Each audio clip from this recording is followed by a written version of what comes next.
This is Tanya with Tonic Physical Therapy in New York City. I'm here to inspire you to move. Again, I want to remind you to be safe and to not do anything that is uncomfortable. If you have any kind of a medical diagnosis, please consult your physician or your physical therapist in person to determine what is good for you. Use your best judgment, and if you listen to your body will tell you what's good and what's not.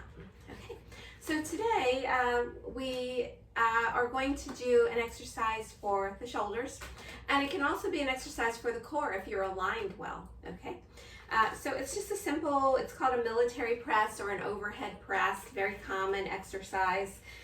People do it very often with weights, but if you're traveling or if you're, don't have weights at home, a band works really well. You just need a very long band so that you have enough room to stretch your arms all the way over your head without getting too much resistance, okay? So first I'm gonna align my core, and we'll talk more about that in the future, about how you stack your pelvis and your rib cage and your shoulder blades over each other so that you're actually gonna work your core while you're doing the exercise as well.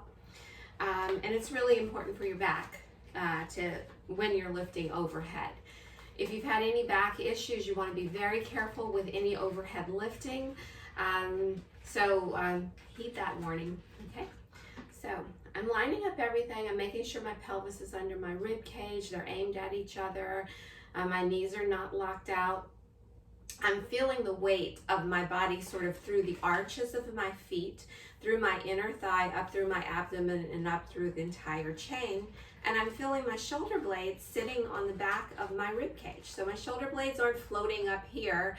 Otherwise, they have no floor to work from. So you want to get those shoulder blades so they feel like they're hugging the back of your rib cage. And then you'll be most likely in a good place, okay? So I'm just gonna push this above. Also, if you notice, I'm biasing my elbows in front of me a bit. I do that on purpose because I have a few rotator cuff issues.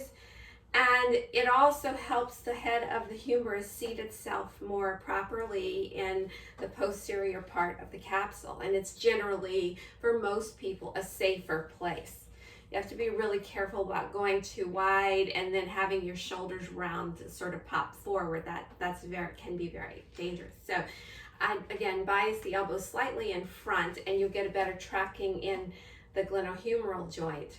And find the range. If you notice, I'm not going all the way up for me because with this resistance and with my rotator cuff issues, I'm feeling a little strain. So I'm limiting the range of motion, and I'm working in the range that feels nice and secure and rooted.